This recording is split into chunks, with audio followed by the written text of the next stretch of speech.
Okay, now let's discuss something that's going to seem contradictory at first. How do we maintain privacy in a blockchain system while leveraging the transparent nature of that system? Transparency is, as we know, a key feature of a blockchain, but how do we also ensure privacy? It's something that appears contradictory to start off with.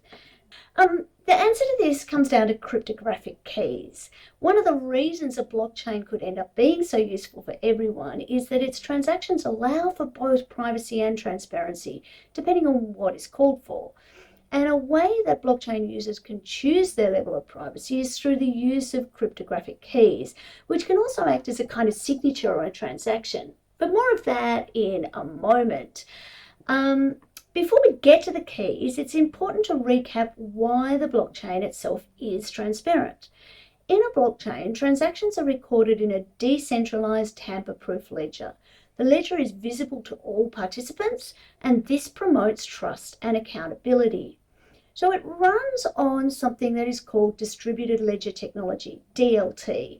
In other words, the blockchain is essentially a database that's shared among computers around the globe, and each of these individual computers is known as a node.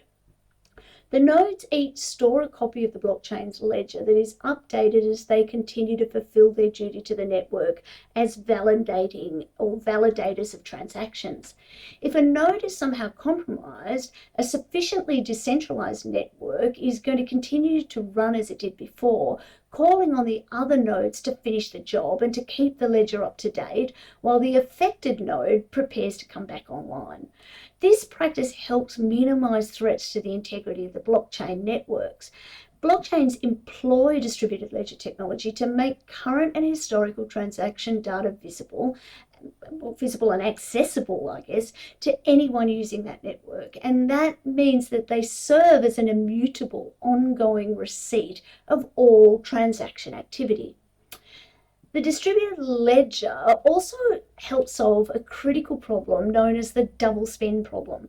Double spending refers to the action of sending the same digital asset, so the same token, the same coin, the same NFT, that sort of thing, to multiple different addresses. Distributed ledger technology acts as a safeguard against fraudulent transactions in that there are numerous other nodes validating the same transaction, which is then checked against the ledgers of the other validating nodes. In fact, distributed ledger technology has even given rise to smart contract technology that's effectively removed the need for trust between those transaction parties entirely, something we spoke about in the last video. Okay, so that then takes us to the question that if everything is transparent or visible, isn't that a privacy concern? Privacy is, as I mentioned before, largely achieved through the use of public and private keys. Although every transaction is visible on the blockchain using a tool called a block explorer, encryption obscures the link between the public key and the private key. This mechanism makes it possible to view both current and historical data as node operators continue to validate transactions and produce more blocks. The transaction data recorded is only the value of the transaction between the entities, not the goods or the services that are transacted for. So anonymity remains intact to an extent. So Bitcoin and Ethereum are the two most notable examples of distributed ledger technology in action. How have these two things been able to achieve vastly different use cases, even though they're built on the same technology? The answer to this can be found by looking at the transaction data that's stored in their distributed ledgers. Transactions on blockchains often have small amounts of data appended to them. The data aids in the execution of the blockchain's objective. Data appended to Bitcoin transaction provides basic context around the peer-to-peer transaction it enables, almost like a form of note-taking. Ethereum, on the other hand, was built to develop and support an ecosystem of decentralized applications, so it requires additional data to be appended to each transaction in the form of executable code, the smart contracts. This additional data is what makes it possible for users to interact with smart contracts and for smart contracts to interact with each other. So on a blockchain, you won't be anonymous, but you might be well, you might have pseudonymity. So blockchain systems often use pseudonymous, pseudonymous, I'm not going to be able to say that word, but identifiers that draw on pseudonyms. So the pseudonym, so an alternative name, could be your wallet address rather than your real name. This provides a level of privacy because it masks the identities of participants. Pseudonymity is not the same as complete anonymity. I'm really having trouble pronouncing that today. With enough analysis, of course, it could be possible to link an individual's identity to their blockchain activities. And this is why we're seeing more and more privacy by design technologies being built into work with distributed ledgers technologies, so that we can know that the underlying owner owns that technology or owns that data or is associated with that transaction without necessarily needing to see the underlying data or know who that human being is. Sorry. Yeah, no, I'm having trouble moving slides on today, which is no use to you at all listening at home on the podcast, because the slides are really just images and not particularly helpful to you, so don't worry about it too much.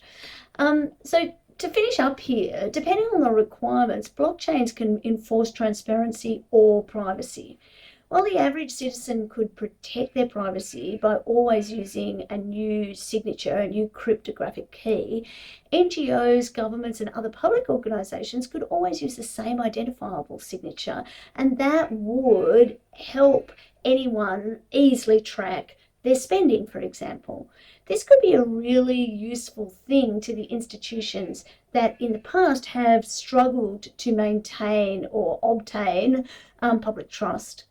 For instance, back in 2016, there was a terrible earthquake in Haiti, and people around the world donated in the order of about 500 million US dollars to the Red Cross.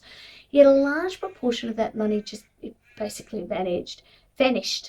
Had it been donated through a blockchain, every single dollar could have been easily tracked and accounted for.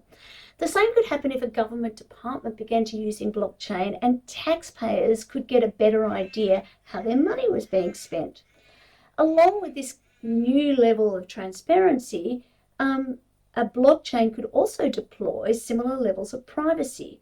Blockchains allow people to manage their own presence through specially designated smart contracts, or designed smart contracts, I should say, meaning that you can pick and choose what data is private and what data is available to those that you choose to provide access to. So if you get pulled over by a traffic cop, for example, you could give the police temporary access to your personal information, which they could then use to bring up their copy of a database to see if you have a criminal record.